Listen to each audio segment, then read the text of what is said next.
Hello and welcome to the Grand Line Review, your source for everything One Piece. Today we are going to be treading on firmer ground because it's about time. Almost 2 years ago now, I made my top 5 best and top 5 worst Devil Fruits videos, and to be completely honest with you, they are some of the worst videos I've ever made, and I'd really like to take them down, but they are by far my most viewed videos on the channel, and they still bring in subscribers on a daily basis, so I'm in a slightly awkward position. However, what I can do is remake them. Never fear though, this is not a straight up remastering of old content, because people have had 2 years of commenting to change my mind on my initial picks. And the series itself has evolved quite a bit, so this really is more of a much needed update. If you're familiar with the previous lists, you'll probably be shocked at just how different they are actually. And today, we are going to be starting out positively by going over the top 5 best Devil Fruits. The criteria for this list is as follows. Devil Fruits will be examined based on how they would affect a regular, everyday human. As a result, we are not taking the Devil Fruit users into account, only the powers granted by the fruit itself. Also, we will only be taking into consideration Devil Fruits that we have some sort of confirmed understanding of at the time of this recording. So if any of you out there are looking for certain powers from Wano, sorry, but that's not happening this time around. I also don't want to hear any crap about, well, a Devil Fruit is only as strong as its user, because while that may be true, it's also true that some Devil Fruits are just plain better than others before the user even steps into the equation. Furthermore, all Devil Fruits on this list must be canon, because consuming a non-canon Devil Fruit is very much like eating a smile fruit. It's somewhat of a novelty, but for the most part entirely disappointing and has no place here. In fact, you know what? We've already spoken about it far too much. So with that out of the way, let's begin.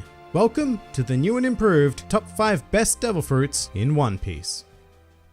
Number 5.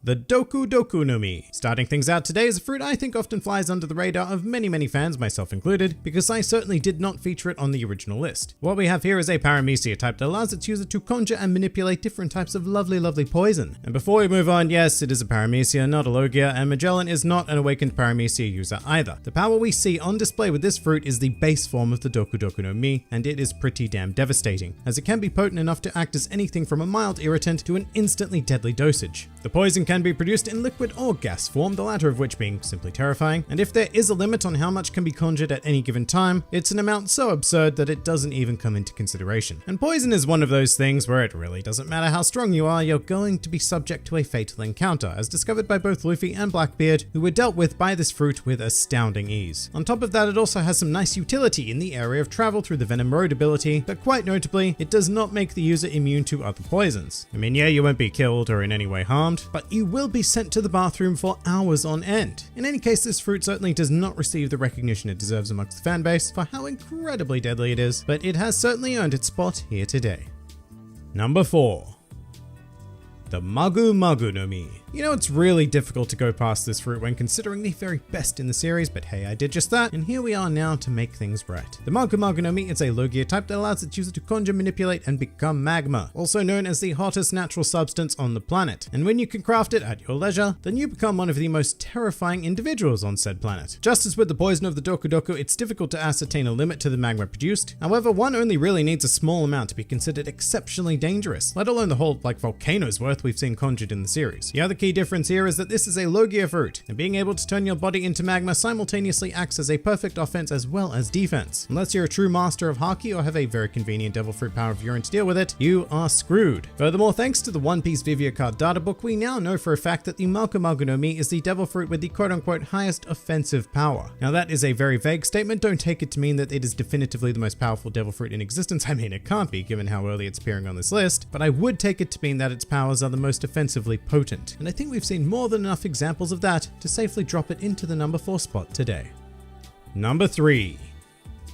The Gura Gura no Mi. Alrighty, here we have a paramecia type that gives its user the ability to create vibrations, and if that sounds a bit underwhelming at first, I hear you, but when we see said vibrations at work creating earthquakes and tsunamis, it becomes very difficult to deny the sheer power of this fruit. In fact, the Gura Gura no Mi has been said to have the ability to quite literally destroy the world, as well as being dubbed as the strongest fruit within the paramecia class. And we know for a fact that this raw power is available instantly upon consumption without any real training, because after being acquired by Blackbeard, the very first thing he did was unleash this incredible power on Marineford. Also, this fruit has no apparent weakness apart from your standard Devil Fruit shiz, but in all fairness, that may be because we've primarily seen it wielded through Whitebeard, the strongest man in the world, so if it did require heavy amounts of stamina to engage in, then it really wasn't that noticeable. Even if it did though, the power to create a natural disaster on a whim is more than phenomenal and absolutely deserving of the number 3 spot. Number 2. the Hobby no Mi. Oh wow, when I first made this list, this one was most certainly an oversight. Over the last 2 years, people have continuously brought this one to my attention, and I've tried to defend my choices, but in the end, this fruit is just too damn good. If you're not familiar with it, it is a paramecia type that allows its user to transform living beings into toys. The only restriction being that the user needs to touch that living being, and then bam, you're a toy. As far as I'm aware, it doesn't matter how powerful you are either, you will not be able to deal with this whatsoever. In the series, most of the Straw Hat Grand Fleet were turned into toys, as well as Nico Robin, and theoretically you could turn all of the Admirals, Warlords, Revolutionaries, and Yonko into toys provided you could touch them. But once that condition has been met, the battle's over, and whoever has been transformed into a toy is now forced to follow the will of the Hobby user. That is utter madness. And if you're worried about friends of your victim taking revenge, then don't be, because once the user has turned their target into a toy, all memories of that target are systematically erased from everyone who has ever come into contact with them. But just to make things even more insane, the user of the Hobby no Mi also gains a teeny tiny side effect of eternal youth. Once the fruit is consumed, that is the age you will stay forever. To be clear, this does not make you immortal, you just won't ever age, which is still amazing. This fruit is ridiculous. However, something very important to note is that it does not grant the user any decent offensive or defensive abilities. You are a regular old squishy human, and if someone is familiar with your powers, then you're probably pretty screwed in any combat situation. It is that, and that alone, that stops the Hobby no Mi from climbing any higher on this list. Now before we get to number 1, let's do something I don't normally do on the channel, but I did it in the original video, so why not? Honorable mentions of devil fruits that did not quite make the list today. The Yami no Mi. Here's the deal. If it is ever confirmed that this devil fruit is what allows you to possess a second devil fruit, then it will be thrown into the number 1 spot, no contest. Unfortunately, we do not know that at the time of this recording, and as cool as black holes are, as demonstrated in the series so far, I don't think they trump the abilities we've examined. The Soru no Mi. This fruit is absolutely insane, but only in the hands of an equally as insane individual. The main problem is that this fruit is completely ineffective against those who don't fear death. And in the hands of a normal everyday person, people are unlikely to fear your capacity to cause death. So soul manipulation isn't really on the cards. The Ope no Mi. Incredible devil fruit, but its true value lies in the user sacrificing themselves to grant eternal youth to another person. Not so great for the user at all. The Pika no Mi. Yes, it grants you the ability to move at whatever the One Piece world equivalent of light speed is, but it has huge issues in that light can only move in a straightforward direction unless reflected. This fruit is nowhere near as good as people believe it is, and yes, Kizaru uses it fantastically, but the average person would not. And with that, we finally arrive at number 1. The Goro no Mi, the reigning champion and one of only 2 fruits from the original list to retain their position. I cannot stress enough just how bloody amazing this fruit is. I know a lot of people are probably angrily typing something along the lines of, how can lightning be better than light? Light is so much faster. And you're right, but that is literally the only advantage that the Pika no Mi has over the Goro no Mi. As a lightning Logia, the user of this fruit has the ever amazing power to travel wherever the hell they want, because lightning is not bound by the restrictions of light, as well as conjure far greater destructive power, capable of one-shotting most individual combatants, and even destroying entire islands with seemingly no effort whatsoever. It's certainly not on the same scale of destructive power as the Goro no Mi, but the user of the Goro no Mi is granted an incredible level of control, able to focus wildly deadly power into precise targets, avoiding unnecessary destruction should the user see fit. It also happens to be one of those very rare fruits that allows a user to revive themselves from the verge of death by being able to administer a shock to their heart upon entering a state of cardiac arrest.